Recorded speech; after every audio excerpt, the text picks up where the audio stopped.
Bueno, me veis, no subas mucho.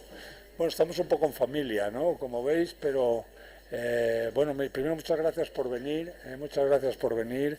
Yo creo que esta iniciativa vamos a seguir manteniéndola, esta en el Alumni, seguir fomentando mismo. Creo que este año hemos hecho esto un poco tarde. Yo os comentaba a alguno de vosotros que hacer en julio teníamos que haberlo hecho antes, pero nos habíamos comprometido con vosotros que íbamos a hacer 2 al año y vamos a hacer 2 al año. Yo creo que en la vida el cumplir los compromisos es una cosa importante, pero eso, en vez de decíroslo yo, que ya me conocéis, tiene que decirlo los que lo están haciendo, que son estos 2 señores que tenéis aquí, Nuria, que como sabéis hicimos esto que se llama comisión gestora, en las cuales está Nuria, está... Joder, José Carlos, ya se me ha olvidado el nombre, me sale y no me sale, José Carlos Fernández, ¿no? Cuando digo el nombre ya me sale el apellido, ¿no?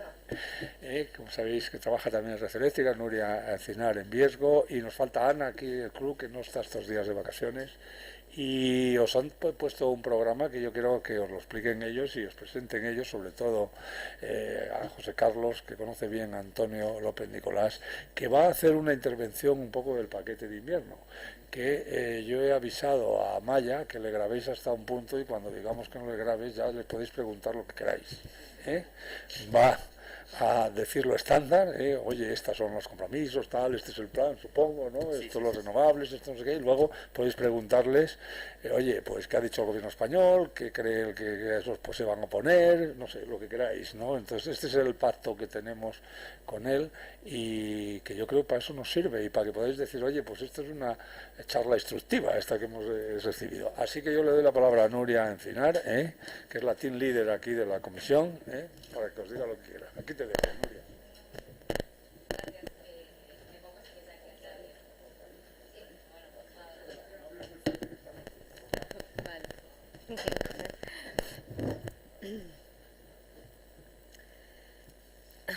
Bueno, a decir verdad, no tenía nada preparado. Eso viene así que bueno, voy a decir simplemente lo que llevamos haciendo este último año, desde que se creó en el Alumni.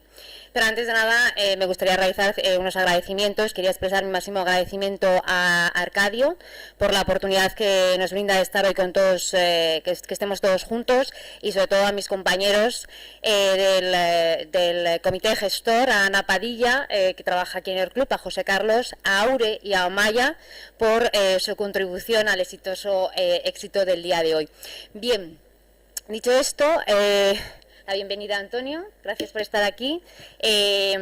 Antonio, como le presentará José Carlos, trabaja en la DG Ener, en la European Commission, es Head of Unit of Renewable Energy, y bueno, nos va a dar una lección magistral sobre las últimas novedades del paquete del 30 de noviembre del 2016.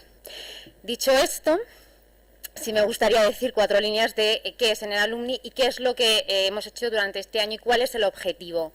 El objetivo en el Alumni es fomentar el diálogo entre los distintas generaciones, subsectores o áreas del negocio energético. Es un encuentro para fomentar el networking, que todos nos conozcamos y que realmente pues que Ener Club y Ener Alumni sea un lugar de formación continua. El año pasado, el 16 de junio del 2016, fue nuestra primera sesión. Fue todo un éxito, como la de hoy de Antonio, y desde entonces, como muy bien ha dicho Arcadio, nos hemos comprometido a realizar 2 encuentros al año. Uno, que es, como decía también Arcadio, a final del año académico, y otro con la Copa de Navidad durante las Navidades. Además, durante este año gracias a Maya, hemos creado un grupo en LinkedIn para fomentar el conocimiento energético. Es decir, todos los días, cada uno de nosotros visitamos el DOE, visitamos BOE, o sea, todas las páginas jurídicas o no jurídicas e intentamos mantener actualizada la web. En el Alumni cuenta actualmente con 1.171 contactos y no tantos de ellos están incluidos en la página web de LinkedIn, con lo cual os animo a que participéis. Sí que me gustaría, antes de concluir y dar la palabra a José Carlos, concluir con unas palabras del célebre y bien conocido por todos, Albert Einstein, que decía que hay una fuerza, la fuerza motriz más poderosa, más que la energía atómica o más que la electricidad, es la voluntad. Por tanto, os pido a todos vosotros voluntad, compromiso para seguir participando en este tipo de actos, porque el éxito de Ener Alumni es el éxito de todas las aportaciones individuales de todos vosotros. Muchas gracias y doy la palabra a José Carlos.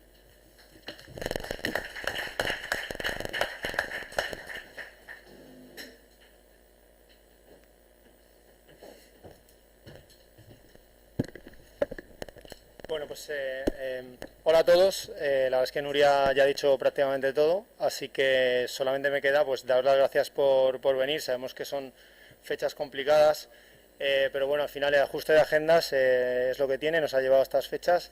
Así que, pero lo importante es que estamos todos aquí y confiamos en que en próximas ediciones pues seamos más, y os invitamos a que, digamos, distribuyáis estas convocatorias entre los antiguos alumnos que conocéis, que seguro que a través de nosotros seguro que llega más fácil a la gente.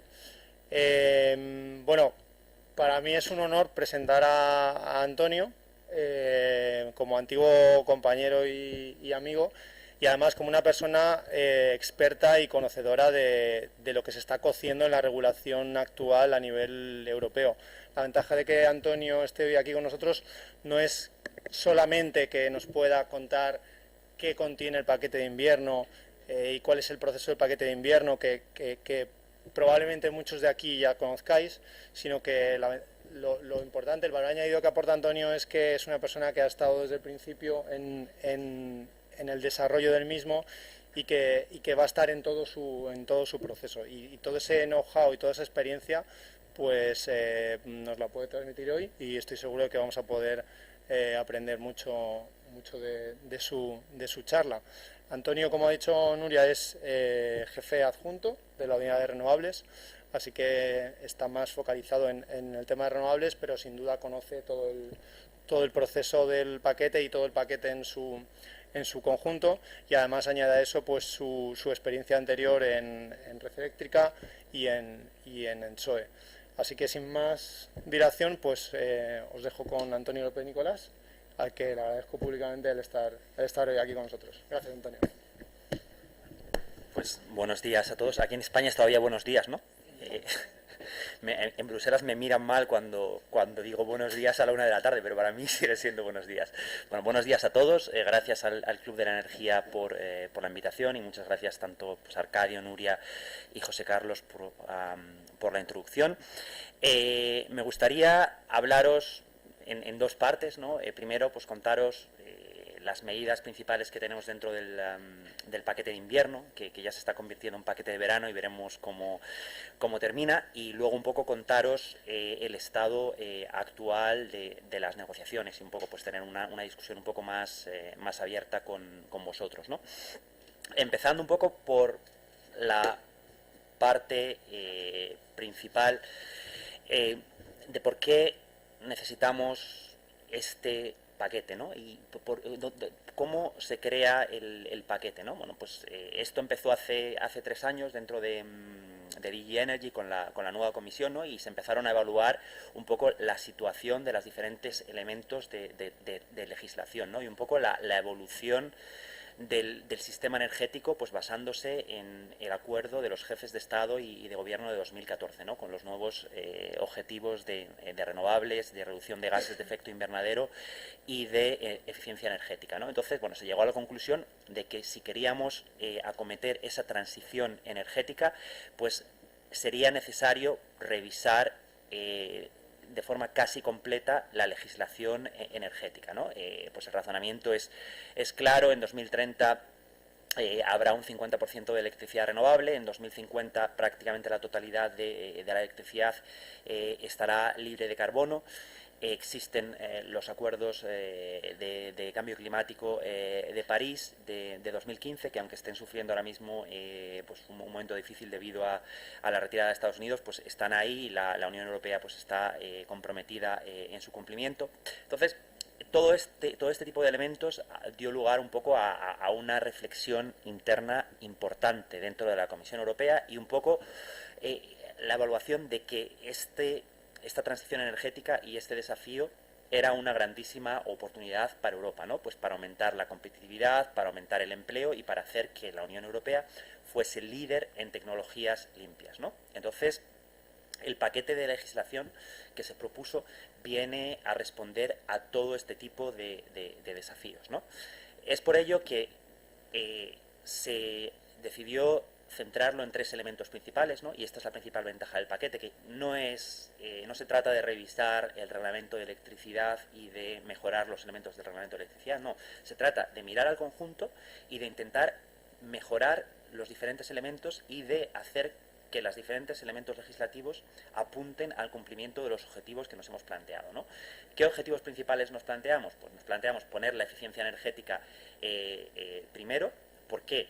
Porque al final aquel combustible que no se consume es el mejor combustible y el más eficiente, ¿no? Entonces vemos que hay una oportunidad muy importante de reducir el consumo energético, no solo en el sector eléctrico, sino en los diferentes sectores, ¿no? Aumentar la eficiencia energética. Segundo, alcanzar el liderazgo global en energías renovables. ¿De qué estamos hablando aquí? Pues estamos hablando de liderazgo tecnológico y estamos hablando de una oportunidad muy importante para crear empleo y para crear crecimiento económico para el sector renovable en Europa. Es un sector industrial donde en ciertas partes de ese sector la Unión Europea es líder, en otras partes no somos líderes, pero tenemos una oportunidad histórica de alcanzar ese liderazgo y de ser percibidos de esa forma en el mundo con las consiguientes ventajas que eso conlleva, ¿no? Tercer elemento, poner al consumidor en el centro y ofrecer un trato justo a los consumidores, ¿no? Los consumidores han sido los grandes olvidados hasta ahora de la transición energética en la mayor parte de los Estados miembros, ¿no? Y realmente hay muchas cosas que se pueden hacer con los consumidores, aunque no es fácil el llevarlas a cabo, ¿no? Porque los consumidores tienden a ser pues consumidores más tradicionales, más pasivos, que no toman una parte activa ni en el desarrollo de renovables ni en los mercados, ¿no? Entonces, el paquete pretende que estos consumidores pues tomen esa parte activa y eso ayude pues un poco a mejorar la forma en que los mercados eléctricos funcionan, pero también a mejorar la aceptación social y pública de las renovables, ¿no? Haciendo que los consumidores y los ciudadanos tomen parte en esa transición energética, desarrollando el autoconsumo. Bueno, hay una serie de aspectos que van en esa dirección, ¿no?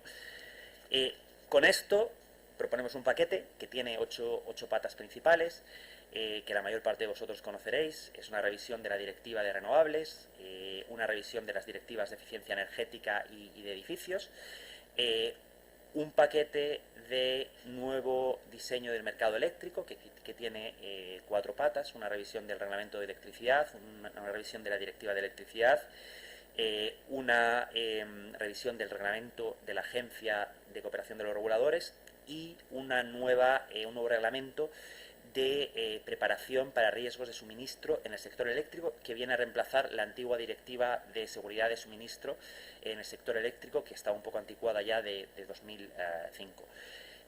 Eso se complementa con un nuevo reglamento que se llama de gobernanza de la Unión Europea, ¿no?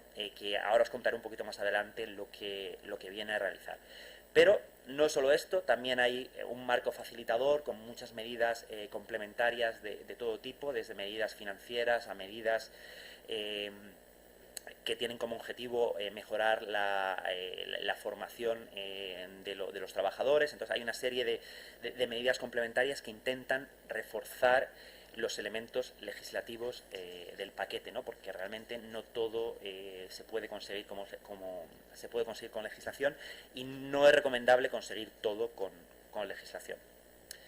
Esta es la foto del famoso paquete que hizo pues nuestro comisario el día que se adoptó, el 30 de noviembre del año pasado. Son prácticamente 3.000 páginas entre los textos legislativos, los análisis de impacto y los documentos complementarios, ¿no? Yo creo que es la única copia entera que se hizo, ¿no? Porque los demás, evidentemente, decidimos no, por cuestiones medioambientales no imprimir todas las páginas, ¿no?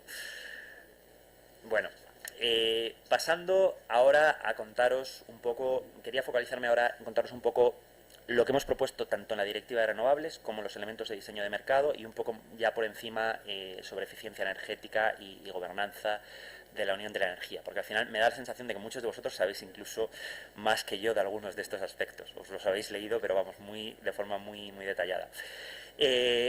Empezando por renovables. Bueno, en renovables estamos en una situación, ahora mismo tenemos un 17% de energía renovable a nivel europeo, queremos llegar a un 20% en 2020 con los objetivos actuales. Las cosas van bastante bien, hay 11 Estados miembros que están por encima de las trayectorias definidas en la directiva, que están, o sea, por encima de los valores de 2020 de la directiva actual, o sea que ya han alcanzado los objetivos. 25 Estados miembros que están por encima de las trayectorias establecidas para el año 2015, y con las proyecciones que tenemos parece que tanto la Unión Europea en su conjunto va a alcanzar un 20,9% y 24 Estados miembros de 28 alcanzarán sin problema, según nuestro modelado, esos objetivos, ¿no? Hay una serie de Estados miembros que son Irlanda, Luxemburgo, Holanda y el Reino Unido que van a tener, o según estas simulaciones, van a tener que recurrir al uso de mecanismos de cooperación muy posiblemente para alcanzar los objetivos, ¿no? Entonces, con esta situación de partida se plantea la nueva directiva. ¿Cuáles son los objetivos de la nueva directiva? Bueno, es un cambio completo respecto a la directiva actual, ¿no? En la directiva actual estamos hablando de un objetivo del 20% a nivel europeo, pero desagregado en objetivos vinculantes a nivel nacional. Abandonamos ese mecanismo porque los Estados miembros de la Unión Europea así lo han decidido y vamos a un objetivo vinculante a nivel europeo de al menos el 27% sin desagregación a nivel nacional. También tenemos un objetivo muy importante, que es el que he comentado antes, que es alcanzar el liderazgo global de energías renovables. Entonces, esos dos objetivos macro definen un poco las medidas de la directiva de renovables, ¿no? ¿Qué objetivos secundarios planteamos? Bueno, planteamos objetivos clave como mantener o crear una certidumbre y una estabilidad regulatoria para la próxima década, para las inversiones en renovables, que permita que las inversiones en renovables se lleven a cabo con el mínimo coste posible, ¿no? Esa certidumbre regulatoria pues no ha existido en determinados Estados miembros, pues por cambios en políticas energéticas relativas a las energías renovables. Entonces eso ha provocado que el coste de financiación haya subido y que un poco el desarrollo de renovables haya resentido, ¿no? Entonces que queremos asegurar esa certidumbre para las inversiones de cara al futuro. Número 2, queremos asegurar un desarrollo eficiente en cuanto a costes, ¿no? Minimizar el coste de desarrollo de las renovables. No estamos en una situación como hace 10 años, donde las renovables eran extremadamente caras. A lo mejor la fotovoltaica estábamos hablando en aquel momento de 400 euros por megavatio hora. Estamos hablando de una situación actual donde determinadas tecnologías son competitivas en cuanto a costes bajo determinadas circunstancias, ¿no? Entonces queremos aprovechar esas tecnologías para hacer un desarrollo eficiente en cuanto a costes y minimizar el coste final, incluso reducir el coste de la factura para los consumidores finales, ¿no? Que al final las renovables no impliquen un coste añadido, sino realmente una reducción de costes para los consumidores. Queremos aprovechar también un enfoque más europeo, ¿no? Para alcanzar objetivos. Ya no es un enfoque únicamente nacional, sino es un enfoque europeo, y queremos atacar sectores que no eran una parte activa de la directiva actual o si estaban en la directiva actual, pues no eran el centro de la directiva actual, ¿no? Estamos hablando de transporte y calefacción y refrigeración. Cuando se habla de renovables, se habla mucho del sector eléctrico. El sector eléctrico es el que al final donde se están desarrollando las renovables, donde se desarrollan los grandes parques eólicos, los grandes parques fotovoltaicos, pero realmente el 75% del consumo final de energía en la Unión Europea corresponde a la calefacción y refrigeración y al transporte. Y la mitad es calefacción y refrigeración, la mitad del total, ¿no? Sin embargo, no se había hecho mucho al respecto. Esta directiva intenta poner ambos sectores un poco en el foco, de nuevo, ¿no? En el foco de las acciones, y plantea medidas concretas. Comentaros que cuando hablamos de renovables no hablamos únicamente de la directiva de renovables, hablamos, como os comentaré después, del reglamento de electricidad que intenta hacer que el mercado eléctrico sea, como decimos, market fit for renewables, que sea compatible con la integración y facilite la integración de las energías renovables. En la directiva de electricidad desarrollamos todo lo que tiene que ver con el autoconsumo y con los consumidores. En el reglamento de gobernanza hablamos de todo lo que tiene que ver con los planes nacionales de energía y clima y con el cumplimiento de objetivos. Entonces, al final, hay elementos relativos a las energías renovables a lo largo de todo el paquete, ¿no? Entonces, es bueno que cuando lo miremos, no miremos únicamente la directiva de renovables. Entrando en las medidas un poco en concreto, ¿no? De la directiva de renovables, para daros una idea principal. En lo que se refiere a electricidad, planteamos una serie de medidas que permitan ese desarrollo efectivo en cuanto a costes de las energías renovables, ¿no? O sea, planteamos que los mecanismos de apoyo a las renovables, las primas, estén basadas en mecanismos de mercado. Esto implica que se utilicen subastas, pues, para la asignación de los nuevos mecanismos de apoyo, como así sucede en una gran parte de los Estados miembros. Planteamos unos requisitos de visibilidad, que los gobiernos publiquen los planes que tienen para apoyar las energías renovables para los próximos 3 años, por ejemplo, que tengan previsto, pues, hacer 2 subastas de 600 megavatios al año durante los próximos 3 años, ¿no? de cara a que los inversores sean capaces de planear sus inversiones y plantear un poco la cadena de suministro, construir los parques y un poco su participación en estas subastas. Planteamos también una cláusula de estabilidad, que las primas a las renovables no se puedan cambiar de forma retroactiva una vez que se hayan asignado, y para evitar incertidumbre. Y planteamos una apertura transfronteriza de los mecanismos de apoyo, limitada al 10% en la primera parte de la próxima década y al 15% en la segunda parte, ¿no? Esto hace que la política de renovables a nivel europeo se vuelva más regional y permita que las inversiones en renovables vayan a aquellos sitios donde el coste sea menor, ¿no? Es una parte que luego os comentaré bastante complicada, y donde los Estados miembros, pues, tienen bastantes preocupaciones al respecto, porque cambia un poco el status quo, pero es una parte que nos parece especialmente importante, ¿no? Esto se complementa evidentemente con las directrices de ayudas de Estado de la Dirección General de Competencia, que están ahora mismo en vigor hasta 2020, pero evidentemente habrá una revisión posterior a 2020 de esas directrices de ayudas de Estado que venga a complementar el marco establecido en la Directiva de Renovables. Sobre el sector eléctrico también se plantean medidas destinadas a mejorar y a reducir los costes administrativos de los proyectos, que pueden llegar a ser el 15% de un coste total de un proyecto de energías renovables, según nuestros datos. Se plantea una ventanilla única para autorización de los proyectos de renovables y un plazo límite de 3 años para que esa ventanilla única, que coordina las diferentes administraciones, autorice esos proyectos. También planteamos medidas destinadas a potenciar el autoconsumo y las comunidades energéticas renovables. Planteamos un nuevo derecho para los autoconsumidores que les permita generar, almacenar, vender y consumir su propia electricidad de forma individual o de forma colectiva en viviendas de apartamentos, sin hacer frente a cargos desproporcionados ni procedimientos administrativos desproporcionados, ¿no? De forma que el autoconsumo, pues, se desarrolle de una forma razonable.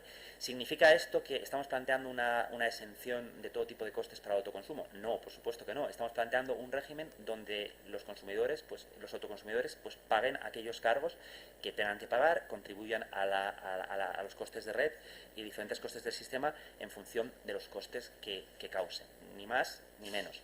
Planteamos también elementos relacionados con las comunidades energéticas renovables, de forma que puedan contribuir a mejorar la aceptación pública de los proyectos de renovables. Esto es algo que se está desarrollando de una forma bastante importante en países del norte de Europa, como Alemania o Dinamarca, y planteamos pues, una definición y una serie de medidas para desarrollar estas comunidades en toda la Unión Europea, y planteamos un sistema mejorado de garantías de origen para mejorar la información al consumidor.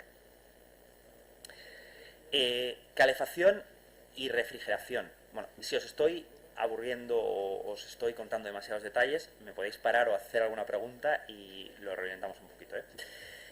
Calefacción y refrigeración. Aquí os hablaba de que es el 50% del consumo final de la Unión Europea, sin embargo, la cuota de renovables es un 17%, ¿no? Frente a un 28% del sector eléctrico, ¿no?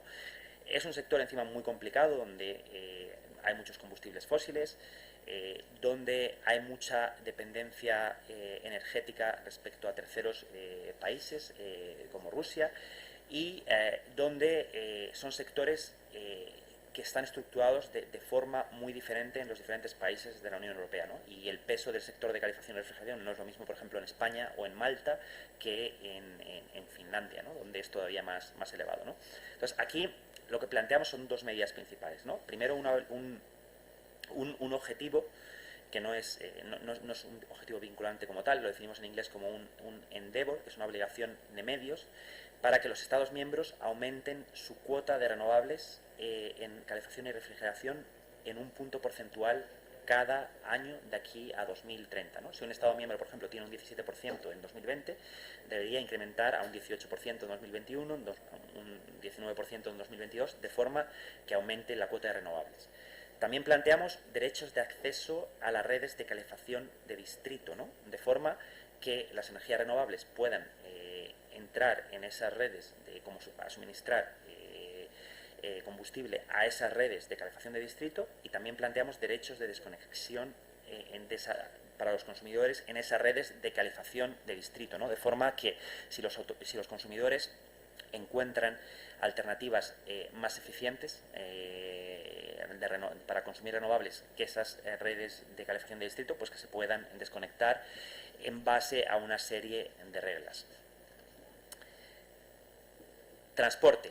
Bueno, sois conscientes muy probablemente de todo el debate que se ha originado respecto a los combustibles de primera generación, basándose un poco en los efectos que pueden tener en el cambio climático y en los efectos cruzados que pueden tener en las tierras que se utilizan para producción de cultivos alimentarios. Basándonos en el acuerdo del colegislador del Parlamento y del Consejo de 2015, planteamos una reducción paulatina de esos biocombustibles de primera generación desde el 7% en 2020 al 3,8% en 2030, ¿no? Estamos hablando de que ahora mismo en la Unión Europea hay un 4,2% de biocombustibles de primera generación. La idea es que, evidentemente, se acaben reduciendo un poco y la industria y los Estados miembros empiecen a reorientarse hacia los biocombustibles de segunda generación.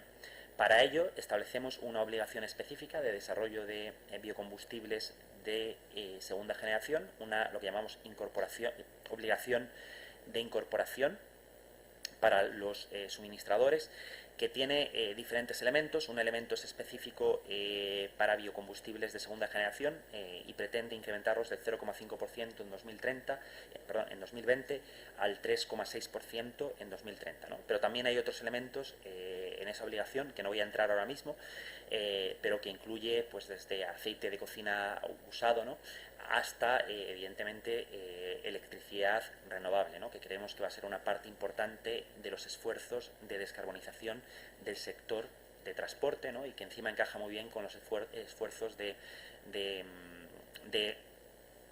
desarrollo de renovables en el sector eléctrico. Evidentemente, las esperanzas en la electrificación, pues evidentemente están puestas tanto en el sector eléctrico como en el sector de transporte urbano y en los coches domésticos, pero evidentemente hay sectores como la aviación y el sector marítimo donde la electrificación pues no es una opción, al menos de aquí a 2030, y es por ello que se está intentando apostar también de forma muy decidida sobre los biocombustibles de segunda generación. Bueno, esta es la estructura un poco de cumplimiento y esa es la última diapositiva sobre renovables. Esta es un poco la estructura de cumplimiento de los objetivos de 2030. O sea, se plantea que los objetivos de 2020 sean la base mínima que todos los Estados miembros deben cumplir. Y luego hay una serie de elementos de medidas, tanto en la Directiva de Renovables como en la Directiva, en el Reglamento de Gobernanza, que pretenden incentivar a los Estados miembros a desarrollar renovables de forma proactiva y pretenden, evidentemente, controlar vía una planificación y unas obligaciones de información ese cumplimiento de los objetivos y asegurar que en todo momento la Unión Europea está en una trayectoria destinada a alcanzar al menos un 27% de renovables en 2030. Y aquí me detengo con renovables. Voy a hablar un poquito de diseño de mercado.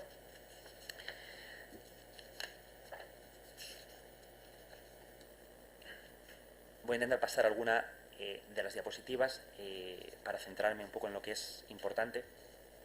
Entonces, lo que se hace en el paquete de diseño de mercado es muy importante, ¿no? Porque realmente estamos intentando crear los cimientos que permitan que esa transición energética se lleve a cabo, ¿no? Y no queremos hacerlo con políticas específicas para cada uno de los sectores, sino queremos crear un mercado que funcione y un mercado que permita que el desarrollo de esas tecnologías renovables se lleve a cabo dentro del propio mercado. Para ello hay que hacer muchas cosas, ¿no? No creemos que en la mayor parte de los Estados miembros ese mercado sea lo suficientemente maduro para que las inversiones, tanto en renovables como en otras tecnologías de apoyo, se lleven a cabo sin medidas de apoyo o de soporte específico, ¿no? Es por ello que planteamos una mejora del mercado mayorista, cambiando las reglas, intentando que el mercado mayorista sea capaz de dar señales de precio que reflejen los costes reales de la electricidad, ¿no? Pues ¿cómo hacemos eso? Pues lo hacemos a través de una serie de medidas, como eliminar los límites de precio en los mercados, para que los precios puedan fluctuar y revelen el precio de la energía. Planteamos la eliminación de los precios regulados a nivel minorista, de forma que el precio de la energía pueda reflejar los costes reales.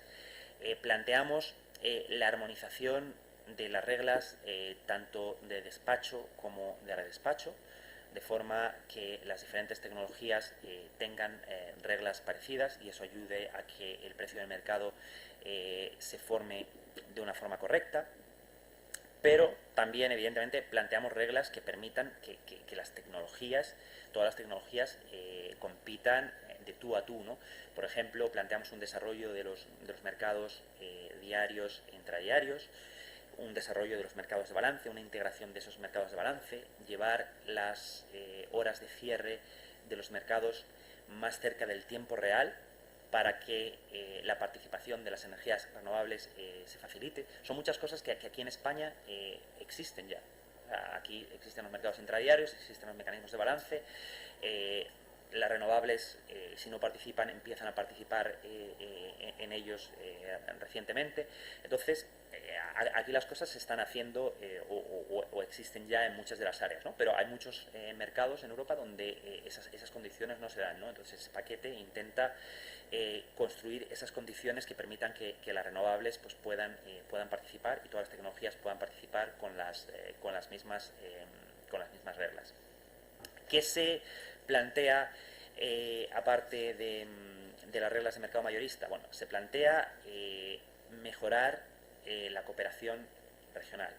A medida que tenemos más renovables, a medida que tenemos más interconexiones, que no se da en todos los casos, como bien sois conscientes, pero que en muchos de los casos se da, a medida que esas interconexiones aumentan, pues existe una necesidad de coordinar de una forma más cercana la forma en la que se gestiona el sistema eléctrico, ¿no? Entonces, en el paquete de invierno planteamos la introducción de unas nuevas entidades que se llaman ROCs, Centros de Operación Regionales, que pretenden ser un poco la evolución natural de otras entidades que se crearon, que se han creado recientemente, ¿no? Que existen en la actualidad, que se llaman Coreso, TSC, que prestan un rol de apoyo a los operadores de los sistemas eléctricos a la hora de realizar la operación del sistema y dan pues información, realizan cálculos, ¿no? Entonces lo que se pretende es reforzar estos centros de operación regional, darles pues más competencias, darles más funciones, ¿no? Si existen, pues que en lugar de mirar a determinados aspectos, pues puedan mirar a otros aspectos a nivel regional que ayuden a los operadores del sistema. Se les da cierta capacidad de toma de decisiones, por ejemplo, en el cálculo de capacidades de intercambio, de forma que el centro regional pueda optimizar las capacidades de intercambio de acuerdo a criterios regionales y no se optimicen de acuerdo a criterios únicamente nacionales, de forma que aumenten las capacidades de intercambio.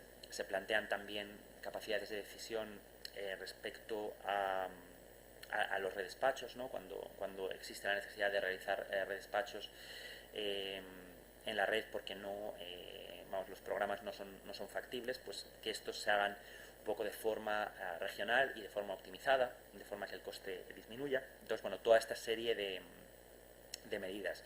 También se plantean elementos regionales en lo que son los cálculos previos al establecimiento de mecanismos de capacidad, ¿no? En el paquete pues se habla del posible establecimiento de mecanismos de capacidad en casos de que sea necesario para la seguridad de suministro, pero se pretende que estos mecanismos de capacidad se base en necesidades reales del sistema, y para ello se establece la obligación pues de realizar unos System Adequacy Assessments a nivel regional de forma coordinada, que permitan detectar si existe una necesidad de tener mecanismos de capacidad para asegurar el suministro. Tercer elemento importante del paquete de mercados del paquete de diseño de mercado, estamos hablando de los consumidores, de nuevo, de dar un nuevo papel más activo a los consumidores. Ahí lo que estamos haciendo son tres cosas, ¿no? Mejorar la información de los consumidores, ¿no? Y dar la posibilidad, por ejemplo, a todos los consumidores de requerir un contador inteligente. Establecemos elementos también de información, como creamos una herramienta de comparación de forma que los consumidores puedan comparar precios. Establecemos requisitos de información en las facturas. Bueno, una serie de elementos que van a dar lugar a que los consumidores estén mejor informados. Queremos empoderar a los consumidores, ¿no? Lo que he mencionado antes, darles la oportunidad de generar electricidad, de autoconsumir electricidad y de que sean también una parte activa del sistema, ¿no? De que tanto directamente como a través de agregadores sean capaces de jugar un papel clave en la gestión de la demanda, ¿no? Que no sea únicamente una gestión del sistema donde participan los combustibles fósiles flexibles, ¿no? Se trata de hacer que la gestión de la demanda junto con la generación y el almacenamiento puedan jugar un papel clave en dar al sistema eléctrico esa flexibilidad, ¿no? Por último, se plantean también objetivos y provisiones de protección a los consumidores y evitar, evidentemente, que esa eliminación de las tarifas pues dé lugar a situaciones de pobreza energética, ¿no? Para terminar, con el reglamento de seguridad de suministro se plantean, de preparación de riesgos, se plantean nuevas reglas que permitan a los Estados miembros cooperar y evitar esas situaciones de riesgo de suministro en el sector eléctrico, ¿no? Si queréis ahora, cuando hablemos un poco más en detalle en el turno de preguntas, puedo elaborar, si es necesario, sobre estos elementos. Bueno, voy a saltarme todas estas diapositivas que os enviaremos para que las tengáis. Bueno, quizá deciros dónde está cada cosa, para que quede un poco constancia de ello. El reglamento de electricidad habla sobre todo de reglas de mercado mayorista, la directiva de electricidad habla sobre todo de mercado minorista, en ACER hablamos de las reglas de la agencia, y en el reglamento de preparación de riesgo pues hablamos únicamente, es un reglamento pequeñito, hablamos únicamente de reglas de preparación de riesgos y seguridad de suministro.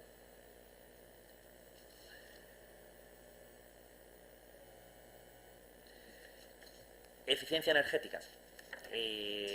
Brevemente, ¿qué planteamos? Pues planteamos un objetivo del 30%, de al menos 30% vinculante a nivel europeo, frente a la recomendación inicial de los Estados miembros de tener un 27%. Lo hacemos basándose en nuestros análisis que dicen que generaría 400.000 empleos adicionales en la Unión Europea frente al objetivo del 27% y reduciría las importaciones de gases un 12% y reduciría las importaciones de combustibles fósiles en 70 billones de euros. Dentro de esa directiva de eficiencia energética hay un artículo muy importante que es la obligación de reducir, de ahorrar un 1,5% de la energía de forma anual, ¿no?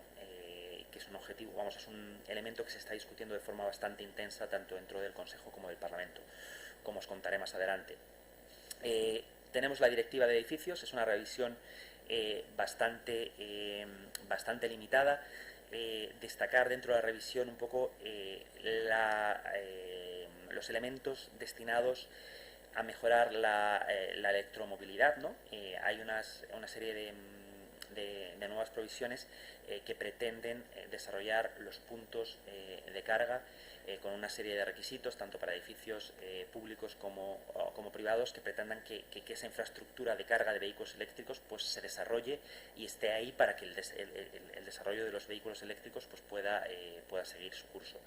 Y también pues una serie de elementos relacionados con el ecodiseño en los que no me voy a detener en este momento. Para terminar, gobernanza de la Unión de la Energía. Aquí se plantea algo completamente nuevo. ¿Por qué? Primero porque los objetivos a nivel nacional para renovables pues ya no son vinculantes, ¿no? Entonces se plantea una nueva estructura donde existen objetivos a nivel europeo sin desagregación nacional. Existe también pues una cierta percepción de que existen muchas obligaciones de planificación y de reporte por parte de los Estados miembros en diferentes elementos legislativos y se ve una cierta necesidad de mejorar y de juntar eso en un mismo reglamento y evidentemente se ve también la necesidad de tener una herramienta para monitorizar el progreso de los Estados miembros en la creación de la Unión de la Energía, ¿no? Seguro que sabéis que la Unión de la Energía es un proyecto que se crea en 2015 con la nueva comisión, donde hay 5 elementos, ¿no? Seguridad de suministro, eficiencia energética, descarbonización, creación de un mercado interno de electricidad y mejorar pues, un poco la investigación y el desarrollo, ¿no? Entonces, con esta gobernanza de la Unión de la Energía se pretende monitorizar el progreso de los Estados miembros hacia esa Unión de la Energía, ¿no? ¿Cómo va a funcionar el esquema? Bueno, el esquema va a funcionar pues con unos planes nacionales de energía y clima que los Estados miembros van a tener que plantear. Queremos tenerlos listos el 1 de enero de 2019. Esos planes pues van a cubrir todas las dimensiones de la Unión de la Energía y van a sustituir pues obligaciones de planificación existentes tanto en renovables como en eficiencia energética como en otras partes de la legislación energética. Va a haber unos informes de progreso que los Estados miembros van a realizar cada 2 años y van a decir dónde están en las diferentes dimensiones y la Comisión pues va a monitorizar todo eso y va a emitir un informe anual que se llama el Informe del Estado de la Unión de la Energía, ¿no? que ya se está realizando, pero evidentemente se hará basándose un poco en la información que los Estados miembros provean, ¿no? Ese informe y ese ejercicio de monitorización pues va a dar lugar normalmente a la toma de recomendaciones destinadas a los Estados miembros o en la toma de acciones tanto a nivel Estado miembro como a nivel europeo en caso de que se vea riesgo de incumplimiento de los diferentes objetivos, ¿no? Y